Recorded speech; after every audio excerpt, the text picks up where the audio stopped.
ስጠብቁት የነበረውን እንግዲህ 12ኛ ሳምንት የእንግሊዝ ፕሪሚየር ሊግ ፕሬዲክሽን ይዤላችሁ መጥቻለሁ። ሌስኮ ቀጥታ ወደ ፕሬዲክሽን ስገባ በርንሌይ ከቼልሲ የሚያደርጉትን ጨዋታ ለቼልሲ ቀጥታ ዊን፣ አርሰናል ከቶተናም አርሰናል ዊን፣ ቦርንማውዝ ከዌስትሃም ቦርንማውዝ ቀጥታ ዊን፣ ኒውካስትል ከማንቸስተር ሲቲ ለኒውካስትል ደብል ቻንስ። ወደ ሌላኛው ፕሬዲክሽን ከሜዲ በፊት ኮፒ ሊንክ ሴት አስተያየቶቻችሁን አስቀምጡ። ቪዲዮዎቼ ከባዮ ላይ እየጠፉብኝ ነው።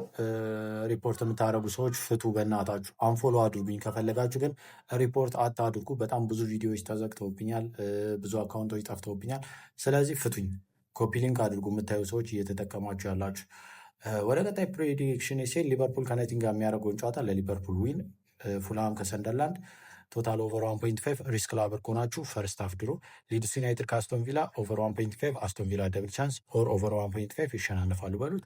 ብራይተን ኦቭ አልቢዮን ከብሬንትፎርድ ኦቨር 1.5 ደብል ቻንስ ብራይተን ኦቭ አልቢዮን።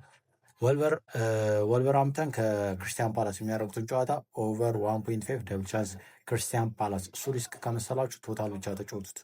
በመቀጠል ማን ዩናይትድ ከኤቨርተን የሚያደርጉትን ጨዋታ ፖዚቲቭ ስኮር ትሉኛላችሁ።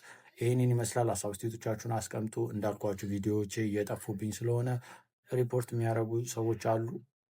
ብቻ ኮፒ ሊንክ አድርጉ፣ ሼር አድርጉ፣ ሀሳብ አስተያየቶቻችሁን አስቀምጡ። ፎሎ ማድረጋችሁ እንዳረሱ ስታይል